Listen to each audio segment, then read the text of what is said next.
Hello বন্ধুরা, good morning and welcome back to my channel. কেমন আছো সবাই? আশা করছি সবাই ভালো আছো, আর আমিও ভালো আছি।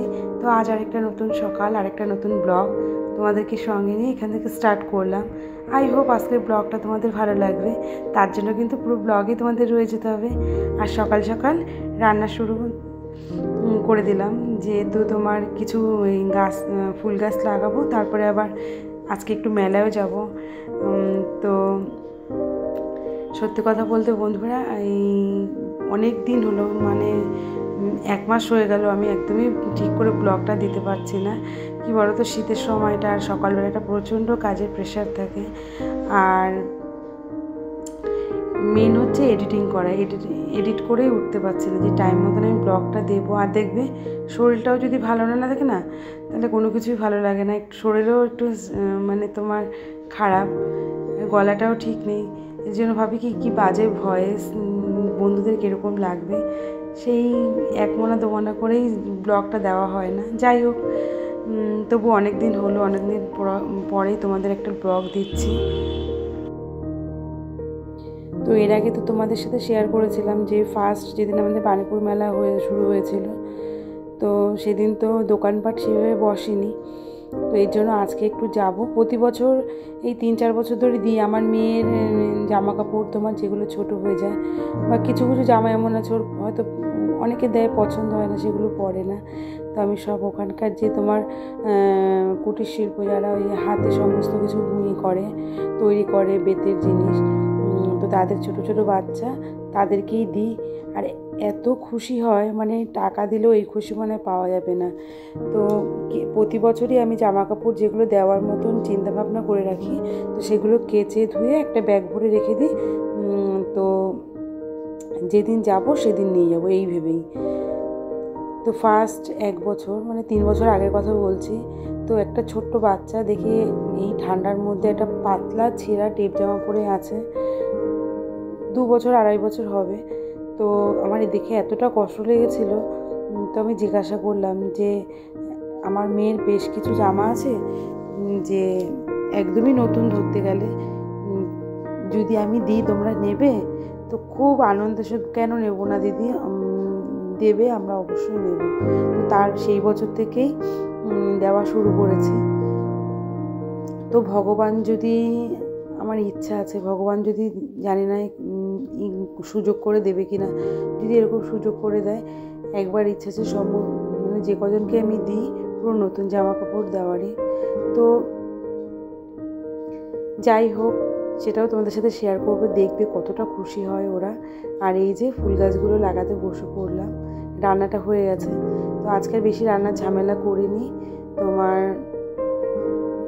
একটুখানি মাছ করেছিলাম, বাঁধাকপি করেছি, আর তোমার বেগুন পোড়া দিয়েছিলাম। আর এই যে গোলাপটা দেখো, এগুলো তোমার গোবরডাঙ্গার ডে নার্সারি থেকে নিয়ে এসেছিলাম। প্রচণ্ড কম দামে যে এত সুন্দর সুন্দর কোয়ালিটির গাছ ওখানে পাওয়া যায়, তোমরাও গিয়ে দেখতে পারো। গোবরডাঙ্গার থেকে একটু দূরে, বেশিক্ষণ লাগে না। তো খুব সুন্দর গাছের কোয়ালিটি, আর প্রচুর ভ্যারাইটি। মানে আমি ফার্স্ট টাইম, আমিও ইউটিউব দেখে গেছিলাম, তো এত ভালো লেগেছে, আরেকবারও ইচ্ছে আছে যাওয়ার। তো আমরা তো এত গাছ আনবো সেভাবে প্ল্যানিং করে নিয়ে যাইনি, টোটো নিয়ে গেলে হয়তো ভালো হতো, যেহেতু বাইকে আমরা 3 জন গেছিলাম। তো এই যে তোমার পুরো করা মাটি, রেডি করা মাটি কিনে নিয়ে এসেছিলাম 5 বস্তা। তো সেই দিয়েই টবগুলো তৈরি করে নিচ্ছি। আর এর আগেও 2বার নিয়ে এসেছিলো, তো ইচ্ছে আছে আরও কিছু গাছ আনার। আর আমার মতো আমার মেয়েও ভীষণ গাছ পছন্দ করে। তো যাই হোক, অনেকটা পরেই তোমাদের কাছে আবার ফিরে এলাম। এখন বিকেল বাজে 3টে। তো এই যে বলেছিলাম, এই সব জামা কাপড় নিয়ে নিচ্ছে, 3 ব্যাগ হয়েছে। এর মধ্যে কিছু কিছু জামা একদমই নতুন, আমার মেয়ে পরেই নি।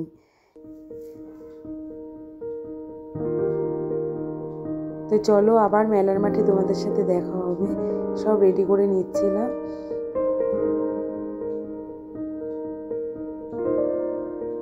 তো আমরা চলে এসেছি মেলার মাঠে। এখন তোমার যে নবোদয় স্কুলের স্টুডেন্টদের নিয়ে একটা হচ্ছিল, আর এখানটা চলছে বেঙ্গল পুলিশের তোমার ভলিবল প্রতিযোগিতা।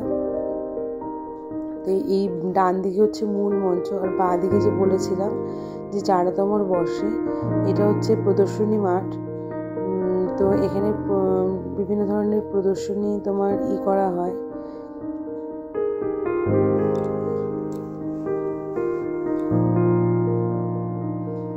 তো এর আগের দিন তো সেরকমভাবে কোনো দোকানপাট, যেহেতু প্রথম দিন আর আমরা গিয়েছিলাম অনেকটাই তাড়াতাড়ি, সমস্ত দোকানপাট খোলেনি তখন, মানে গুছানো হয়নি। তো যার জন্যই আজকে আসা। আর আগের দিন দেখে গেছিলাম কতগুলো বাচ্চা এসছে, আর ওদের বলেও এসেছিলাম যে আমরা জামা কাপড় নিয়ে আসবো। তো এই বছর আমাদের দেখা দেখি আমার মেয়েরও এক বান্ধবী, ওরাও গেছিলো জামা কাপড় দিতে। তো কিছু ভালো জিনিস, তোমার ভালো জামা কাপড় যেগুলো ছেঁড়া ফাটা নয়, ভালোই যদি কেউ পরে আনন্দ পায়, আমি মনে করি দেওয়া উচিত। থালা বাসন তো তোমার এই যারা ওই বাড়ি বাড়ি জামা কাপড়ের বিনিময়ে থালা বাসন দেয়, আমি মনে করি তাদেরকে না দিয়ে এরকম গরিব দুঃখী যে ছোটো ছোটো বাচ্চা, এদের দেওয়া অনেকটা ভালো। আর এখানটা হচ্ছিল বারাসাত আর বেঙ্গল পুলিশের তোমার যে ভলিবল প্রতিযোগিতা। তো আমরা প্রথমে একটু এখানটায় ঢুকলাম শুনে দেখবার জন্য। তো মেলার মাঠে সকাল থেকে রাত পর্যন্ত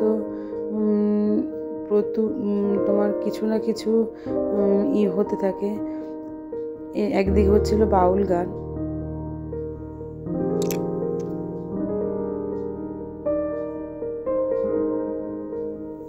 তো এই ভলিবলের পরেই আছে কুংফু প্রতিযোগিতা, মানে ক্যারাটে। আর এই যে আমি বলেছিলাম, এই দেখো বাঁশ দিয়ে কত সুন্দর সুন্দর নিখুঁতভাবে কাজ করে। তো এটা হচ্ছে প্রদর্শনীর মাঠ, প্রচুর বড়। আর এই যে মেয়ে আমি যাচ্ছি, তোমাদের দাদাভাইয়ের কাছে ব্যাগগুলো ছিল।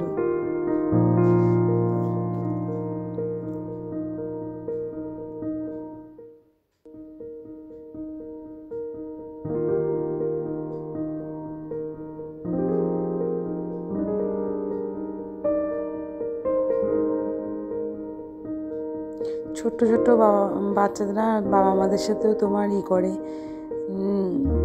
খুব কষ্ট লাগে দেখলে। ওরাও তো ছোট, দেখো।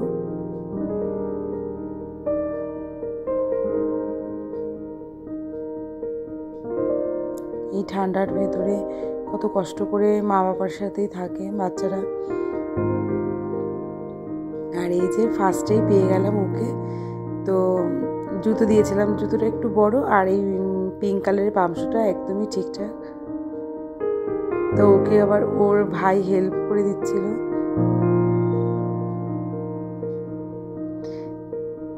তো আমি গেছি, দেখে সবাই চারিপাশ থেকে একদম ঘিরে ধরেছে। আর এই জামাটা ওর বড্ড পছন্দ হয়েছে। এই মাসি বললো এই জামাটা আমাকে দাও, আমার নাতনির গায়ে হবে। এই জামাটা আমার মেয়ে একদিনও পরেনি। তো অনেকে এসছিল, তো যার জন্য ভাবলাম যে সবাইকেই দিই একটা দুটো করে, সবাই করুক। সবাই তো আশা করে দৌড়ে এসছে ওর ভাইটাকে, যেহেতু আমার তো মেয়ে আর ছেলের সংখ্যাটাই বেশি দেখলাম, তো ওর ভাইকেও দিলাম। ছোটো মানুষ তো কিচ্ছু হবে না, যে একটা প্যান্ট আর একটা ফুলাতা গেঞ্জি দিলাম। দেখো কত ছোট ছোট বাচ্চারা, কি আনন্দ দেখে না আমার সত্যি ভালোও লাগছিলো, কষ্ট হচ্ছিল যে দেখো আমাদের বাচ্চারা তো কতই করে, এটা পরবো না ওটা পরবো না, আর ওরা দেখো পুরনো জামা কাপড় পেয়েও কত খুশি। ভগবান যেন এমন একটা আমায় দিন দেয় যেন আমি ওদের একটু নতুন কিছু দিতে পারি। তো খুব ভালো লাগলো ওদের, খুব সুন্দর সুন্দর বাচ্চা দেখো। আর ওকে দিয়েছিলাম একটা চুড়িদার, যেহেতু একটু বড়। আর এই দিদিও চাচ্ছিল, দিদি যেহেতু তোমার ছেলে, তো আমি বললাম দিদি আমার তো ছেলে না, আমার তো মেয়ে।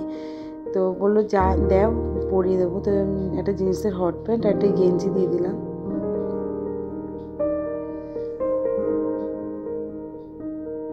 তো এবার তোমার যে কৃষি প্রদর্শনী, সেখানটা একটু ভিড় কম, প্রতি বছরই ভিড় হয়। এখন তো সবই হাইব্রিড, বাজারে সবসময় দেখতে পাওয়া যায়, যার জন্যই।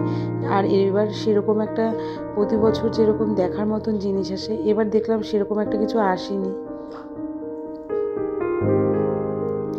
তো তার এক ঝলক একটু দেখলাম কোনো কিছু প্রথম দিন যে এসছিলাম আর কিছু নতুন কিছু এসছে কি না। তো দেখলাম আসেনি। আর এই সাইডটায় বসেছে বিভিন্ন স্কুলের তরফ থেকে বিজ্ঞান প্রদর্শনী।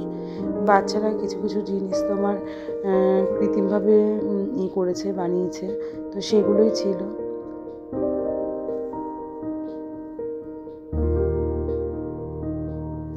আর এই জিনিসটা এবার নতুন দেখলাম। আর এখানটায় ছিল ইনডোর প্ল্যান্ট স্টল। তো গেছিলাম, একটু দামটা আমার কাছে বেশিই লাগলো, তার জন্য নেওয়া হয়নি। তবে আজকে মেলায় কিছুই নিইনি, শুধু খাওয়া দাওয়া। আর এইটা হচ্ছে তোমার দেখো, আমরা তো বাচ্চারা একটু কিছু ধরলে কীরকম ভয় পাই, আর দেখো কত ছোট্ট একটা বাচ্চা। এটাই দেখবার জন্য কি ধার জানো না ওদের, এই যে ছোট্ট ছোট্ট যে দাগুলো। তো দেখো, আমরা বলছিলাম দিও না, এরকম হাত পা কেটে যাবে। বলছে কিচ্ছু হবে না, সবই ভগবানের বলতে পারো। তো দেখো, মা ওইদিকে কাজ করছে, ও মাকে হেল্প করার জন্য। আর এইটা হচ্ছে তোমার দ্বিতীয় মঞ্চ, এইটা হচ্ছে নাট্য মঞ্চ। এখানে নাটক হয় আর নৃত্যানুষ্ঠান চলছিল। এটা তোমার নবোদয় স্কুলের ছাত্রছাত্রীদের নিয়ে। আর মূল মঞ্চে চলছিল বাউল সঙ্গীত। আর এই সাইডে কুম্ফু শুরু হয়ে গেছে। তো এখানটা আমরা আবার এসেছিলাম কুম্ফু দেখবার জন্য। তো বন্ধুরা, তোমাদের কীরকম লাগলো আজকের ব্লগটা একটু কমেন্টে জানিও। যদি ভালো লাগে প্লিজ একটা লাইক করে দিও। আর কে কোথা থেকে দেখছো একটু কমেন্ট করে জানিও। আর যে সকল বন্ধুরা ফার্স্ট টাইম আজকে আমার ব্লগটা দেখছো, যদি আমার চ্যানেল আমার ব্লগ তোমাদের ভালো লেগে থাকে, তো একটা লাইক করে চ্যানেলটাকে সাবস্ক্রাইব করে দিও। আর নেক্সট ব্লগ দেখো। আর কি বলবো, তো গলার অবস্থা একটু ঠিক হয়েছিল, আবার ঠান্ডা লেগে গেছে প্রচণ্ড। দেখো ভয়েসটা ভীষণই বাজে শোনাচ্ছে। তো অনেক দিন আমি ব্লগ দিইনি, তো ভাবলাম যাই আজকে একটা ব্লগ দিই। আর বেশ কিছু দেরি হয়ে গেল, অনেক দিনই দেরি হয়ে গেল, ভিডিওটা এডিট করে উঠতে পারিনি। তো তোমরা চাইলে কিন্তু যারা কাছাকাছি আছো হাবড়ার পাশাপাশি একবার আসতেই পারো। বাণীপুর লোকসঙ্গীত যে মেলার হয় প্রতি বছরই ফেব্রুয়ারিতে হয়। এবার যেহেতু মাধ্যমিকের জন্য এটা ডিসেম্বরের 30 তারিখে শুরু হলো, জানুয়ারির 7 তারিখ পর্যন্ত চলবে। আর এটা হচ্ছে মরণকূপ। আর বাণীপুরের মেলায় এসে মরণকূপ দেখবো না, এটা তো হতেই পারে না। খারাপও লাগে আবার ভালোও লাগে দেখতে। আর প্রচুর নাগরদোলনা এসছে। তো মেলা মানেই তো আলো, দেখো লোকজন একদম মানে হই হট্টগোল। তো খুব ভালো, এই প্রতিবার 2-3 বার আসা হয়। তো আজকে আমরা সেকেন্ড টাইম আসলাম মেলায়। আমি এটা চড়ি না, আমার দেখলেই ভীষণ ভয় লাগে, এই যে বড় যে ইলেকট্রিক তোমার নাগরদোলনাটা। তো প্রচুর রকমের দোকানপাট। তো এই যে আমি আর মেয়ে এখানটা টিকিট কাটছিলাম, 50 টাকা করে টিকিট। তো আগেরবার একটা তোমার দিদিভাই এসেছিল, সে বাইক রাইড করেছিল। তো এবার দেখলাম আমার মেয়ের খুব ভালো লেগেছিল। তো এবার যেহেতু আগেরবার একটু ছোটো ছিল, আর এবার যা ভয় লাগছিল সিঁড়ি উঠতে, সেই পাহাড়ে ওঠার মতন। তো মেয়ে বলছে কোনো ভয় নেই মা, আমার হাত ধরে চলো। ও যেহেতু কম্পিউটার স্যারের বাড়িতে এই সিঁড়ি, লোহার সিঁড়ি, তো ওর আবার অভ্যাস হয়ে গেছে।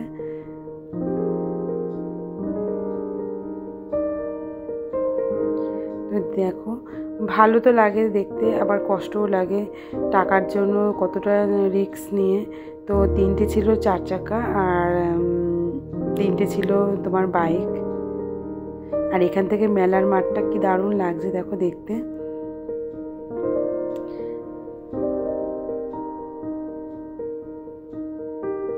তো বাইক চালাচ্ছে আবার ওপর দিকে তাকাচ্ছে, কেউ টাকা দিয়ে, অনেকে খুশি হয়ে যে যেরকম পারে দেয়, 10 টাকা 20 টাকা। তো সেটা সেদিকেও ফলো করছে। তো দেখো পুরো হাত ছেড়ে গাড়ি চালাচ্ছে।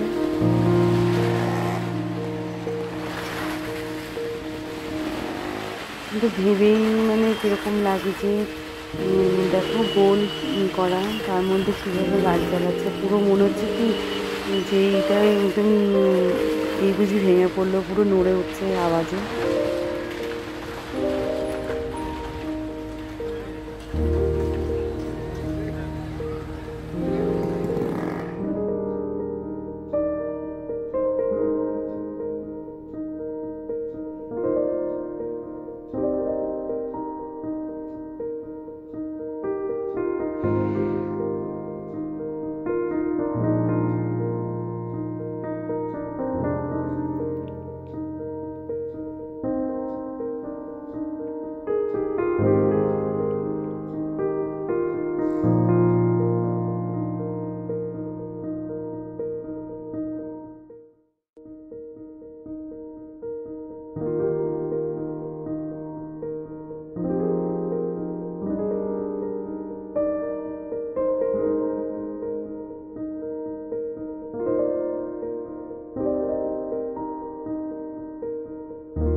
প্রথম এটা শেষ হয়ে গেছে, আমরা নামছি এক এক করে।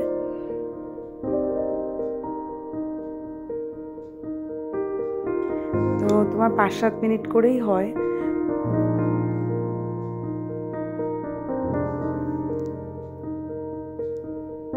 তো যত একটু সময় গড়াচ্ছে ততই লোক সংখ্যা বেড়ে যাচ্ছে। আর এই যে দেখো ইলেকট্রিক যে তোমার এই যে নাগরদোলনাগুলো বলে, তো দুটো করেই আসে। আর এই সাইডের এইটা দেখে তো আমার যা ভয় লাগছিল। আমি ছোটোবেলা থেকে কোনোদিনও দোলনায় উঠিনি। একবার মনে আছে, তখন আমার বেশ ছোটো, মানে একটু একটু মনে আছে, আমার মামি জোর করে আমাকে তুলেছিল। তো সেই প্রথম আর সেই লাস্ট ছিল। তো আমাদের মেলার মাঠ ঘোরা কমপ্লিট, তখন 7টা বাজে। এইটা হচ্ছিল তোমার মোটরসাইকেলের গ্যারেজ। তো এখান থেকে আমরা গাড়ি নিয়ে এখন বেরিয়ে পড়বো। তো বন্ধুরা, আজকের ব্লগটা এখানেই রাখছি। তোমরা সবাই ভালো থেকো, সুস্থ থেকো, টাটা। নেক্সট ব্লগে আবার দেখা হবে, খুব শিগগিরই আসবো। সবাই সুস্থ থেকো, ভালো।